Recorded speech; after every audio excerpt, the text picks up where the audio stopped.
Everybody wants to journal, but there are always two issues. Either you don't find the time to do it, or you just don't stick to it. If there were to be a solution, it solves the time problem and it also solves the consistency problem. And there is a solution. What if an AI called you and just talked to you about some things in your life, and then that specific thing turned into a journal all on its own? I think that's a very powerful thing that you should have and everyone should have. And we're going to build that in this video. You might think that is very complicated to build. It's not. We're going to use two services for this. One is called Vappy and another is called LakeNode. We're going to combine them, and it is a low-code way to build this. There is, of course, a full way to build this. You could build an app on top of this idea. But the thing that you're going to be doing here is that build it for yourself, and build it with low-code. So let's go. The point of these two platforms is that Vappy handles the calling part. In Vappy, you're going to set up an assistant, and that is going to call you. And in LakeNode, what you're going to do is you're going to handle where you store your calls. And the other part is you're going to trigger those calls from LakeNode. So these are the two things that you got to do. To get started, what you need to do is sign up to Vappy and sign up to LakeNode. It's pretty straightforward. The other part is in Vappy, you have to buy a phone number, which is going to cost you, like $2 a month. And you can buy it like from here. It's pretty simple, nothing complicated. Then you get to LakeNode, and we're going to do everything in LakeNode. In Vappy, you just need to buy a number, copy your API key, and put your credit card in, and let's go to LakeNode. The logic we're going to use is simple. Every day, you're going to talk to the assistant. When you're done talking, the assistant is going to rewrite the conversation that you have with it as a entry inside the Google Doc. Tomorrow, when you're going to start talking to the assistant, it will have a memory of previous interactions that you have with the assistant. It can have memory about 2 or 3 interactions or 5 interactions or a summary of those interactions. We're going to trigger this on a schedule because that's how we're going to be using this. So we're going to schedule this call every day at 7. That's it. So the first thing that you need to actually do your call is you need to have an assistant. And what you're going to do is to have that assistant is just going to be a JSON object. That's it. And we have to know what JSON object that we have to create. And for that, we have to come to Vappy's documentation. And when we are in Vappy's documentation, we're going to go to create assistant. We're going to basically use that specific assistant to create a phone call. That's what we're going to do. But right now we have to go to create assistant because that's where we're going to get this juicy explanation of whatever we can do with that assistant. And the only thing we need to do is read it and create a JSON which looks something very beautiful like this abomination, which we're going to simplify to make something that works for us. And we're going to do that inside JSON lint so that we can visualize it. You can do it in VS Code as well because that's if you have it. If you don't, sucks to be you. So your assistant looks something like this. It's quite simple. First, you're going to tell it which transcriber to use. When you think about an assistant, it has 3 things. Okay, it has multiple things, but mainly it has 3 things. One is what model are you using to transform your speech into text? Which model, LLM, like ChatGPT, you're using to think about stuff on that text? And then which model you're using to turn that text that the LLM put out into speech. So that's it. These are the 3 things that we have to do. The first thing is the transcriber, which is turning my speech into text, which is deepgram. And then we're gonna say the first message whenever it's gonna call you, that's what it's gonna say. That's like hard coded into it. And then these are going to be our main prompt, which we're going to first thing we're gonna do is tell any question that you have about that you want to journal about. For example, how was your day? These were your goals. Did you go through these goals? How are you feeling? Okay, stuff like this. What was something that stood out, and what are your thoughts about this particular thing, that particular thing? This is too personal for every single person and too variable for me to ever do anything about here. So what I'm going to do, I'm going to just imagine a person named Dave. He is into football, so I'm going to just basically say you are a assistant that helps the user journal, and you are very attentive, empathic, interested in the user's perspectives. I'm setting the tone for the AI persona. The next thing we have to do is tell its tasks. Type \n. Your job is to get users' input for today's journal, asking about what he's feeling like and what are his hopes and dreams right now. These are the questions, okay? These are the questions. Then that's just getting the information. You can make it more complicated than that, and that's all on you, okay? The reason I'm giving so much time to this part of it is that you can also give not just topics but goals, and you can prompt it in such a way that it'll hold you accountable on those goals. Did you go to the gym? Okay. Did you spend time with family? Okay, these were the big goals that you were striving towards. What did you do about them today? So these are the kinds of questions that you can ask. And then what you do is that you can, on top of these answers, what you can do is build some variables to extract. Did you do, for example, if I'm a Muslim, I can ask myself about, did you pray 5 times a day? Okay, what prayers did you pray?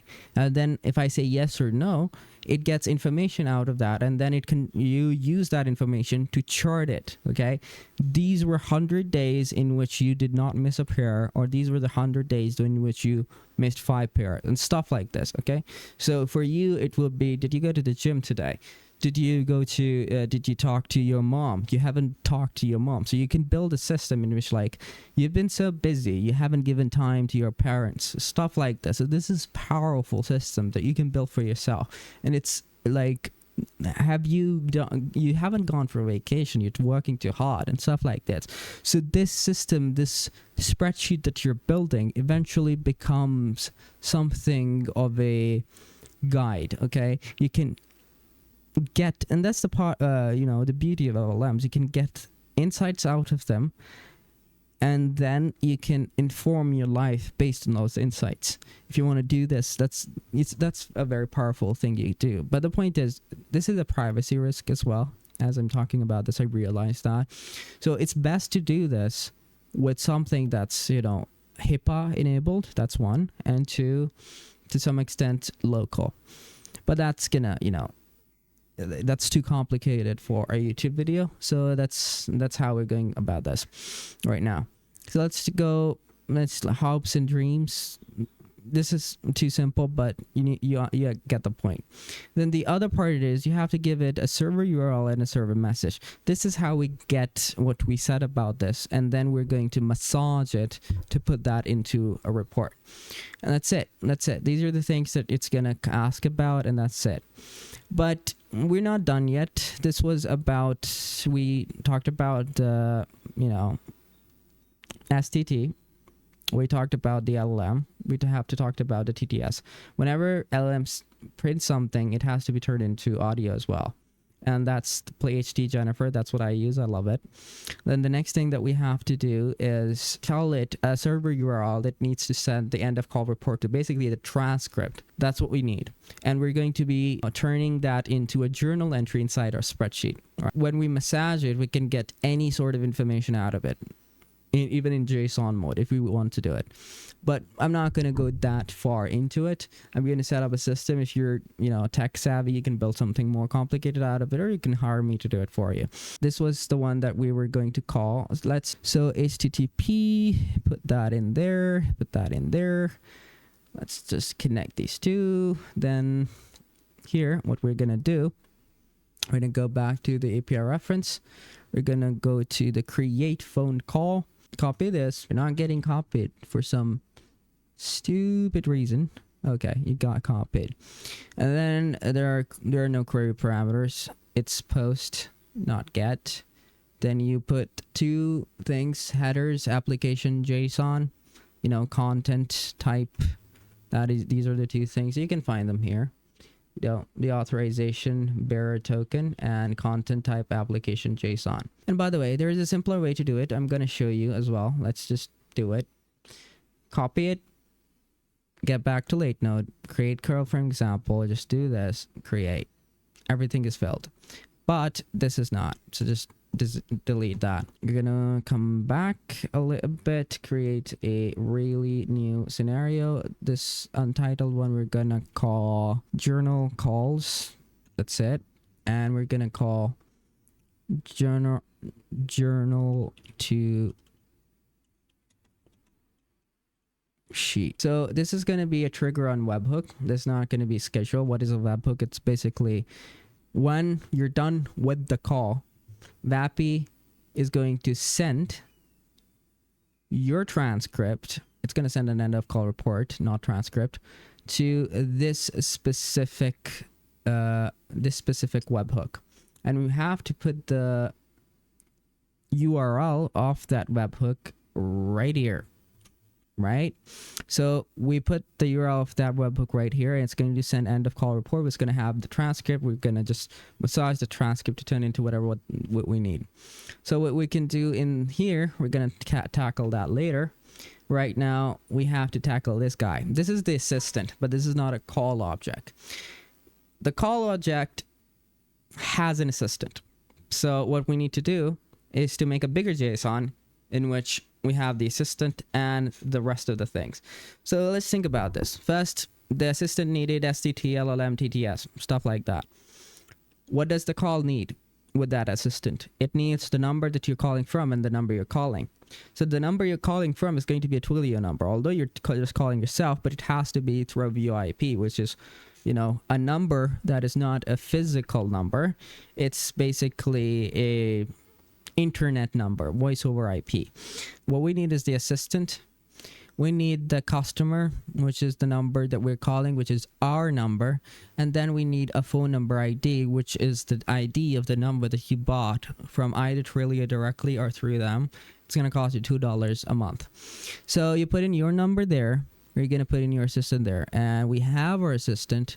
It just looks like that, right? So what we're going to do is we're going to put that assistant here. When you've got this very, very beautiful call object, first you have to validate this thing, okay? Before you go anywhere, validate it. Okay, there is an issue here. Yeah, we're not supposed to have this because it's the only thing inside. So, yeah, it's the end. I think maybe the comma is the issue. Okay, so our JSON is officially valid. Congratulations. Let's go. Okay, so we're going to put that pretty JSON here, and then we're just gonna do a call. I'm going to put my API key here. I'm not going to show you that, of course. At last, we've got everything set up. Now we're going to try this thing, okay? Let's try this thing ourselves. Shall we? Let's see if I receive a call. Let's see if I receive a call. Let's see. Oh, I received a call, buddies. People, I received a call. Let me change the scene. I received a call, buddies. Let's just talk to it. Hello? Hey, Dave. How's it going? How was your day? Yeah, my day is going good. I'm just, making a YouTube video. What about you? That's great to hear. I'm here to help you with anything you need. Is there anything specific you'd like to talk about or share with me today? Not really. Do you have any questions for me? Sure, I'd love to hear your thoughts on a few topics. I've got 2 kids now, so stuff like that. You guys get the point, right? You guys get the point. I don't have to go through this. This is not me. No, Dave is not me. So I would not be able to talk about this. So we did the call. The call worked. Now what we need to do is save the transcript or summary, something like that. We can come back to our late note. This was the one that we used to do the call. Now we have to go to journal to sheet. So what we do here is when that call happens, if we have set up the server URL correctly, we have saved and deployed this thing, then you are going to get a request like this here.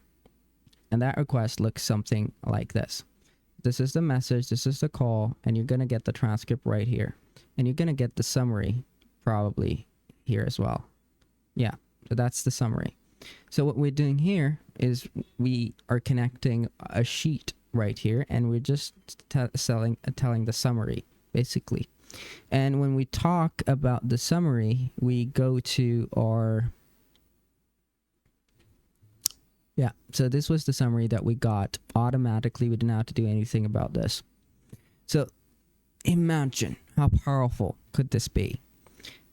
I talk every day to my assistant, and what happens is that, and I put ChatGPT on top of that conversation, and it gets the information, the relative information out of it, and it populates a spreadsheet, and I can get insights out of that spreadsheet later. Your question would be, how much does this cost? So let's just look at that, and would you be willing to pay something like that? So it costed me 15 cents a minute. That means that it costs if you're having a 10-minute conversation with it, it's going to cost you $1.50. Now that's a lot of money. And that's the thing about voice AI. It's not that, crazy good right now. But there are ways to actually make this way cheaper. And one of those ways is not use PlayHT Jennifer. Let me show you that. So when we were using PlayHT Jennifer, it cost us a lot of money. Okay, we can come to voice AI and we can choose something that's incredibly cheap and cheap sounding as well. So if we do that, it's going to come down to 7 cents.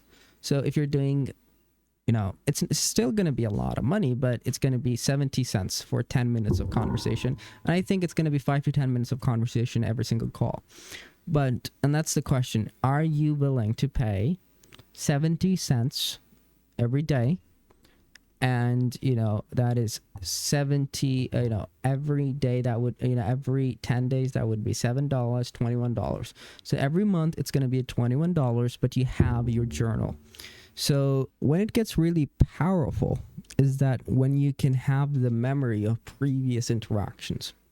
So what you can do here is get the sheet and then go through the last 5 entries and put them in. That could be a way to go about this. A better way to go about this would be go through the whole thing and summarize it. Also make a semantic cache out of it, a vector database out of it. Very stuff that you can do. You can keep working on this concept basically to make this better. And the good enough thing that we can build for the scope of this tutorial is get all the values from that specific sheet. Look at that. Okay, I just put in that was the real thing, but these are not the real thing. I just put some stupid stuff in there. And what we can do here is then get that. We get there, okay, this is the result, all of the results. We can put all of the results. We can put that into a const, is basically get the last 4. So how would I do that? By the way, you think this is complicated, right? That's the part, that's why I'm using late note. I could ask it, okay, buddy, tell me, I have this journal and it has the context about this, right? I have this journal array. Tell me, I know the answer, how to get the last 5 elements of that array, okay? So I am hoping it is an array. And by the way, I think to get that into an array, I would have to do JSON dot parse, right? Because I am a coder. I know about this. If you don't, that's your issue. Go learn some code, buddy. Yep. Okay. That's what it told me, and that's what I'm going to copy, and I'm going to paste. How cool is that? So if I didn't know that, that's how I would do it. So run node 1, see what we get out of this. Last 5 entries. This is the last 5 entries. You're so happy about this, aren't you? You just coded something. If you're not a coder, if you knew about it, then it's just basically stupid. Then what you do, you come back to this nincompoop, and you tell this, okay, this is your past history, buddy. And then you put your glorious history in here. Last 5 entries. Yeah, just put that in there. We can keep building upon this and make this as cool as possible. Use the memory architecture from generative agents. Like, I'm not going to go into this, but the memory architecture could be very, very complicated if you want to make this long-term solution that just works. But for now, I think this is good enough. So take care, use this, spend some money, and have a journal ready for you every single day. This has been your Hyperbolic AI CEO, one with the brain offer. If you want this thing, if you want some stuff for your business or something like that, hit me up. Take care. Bye-bye.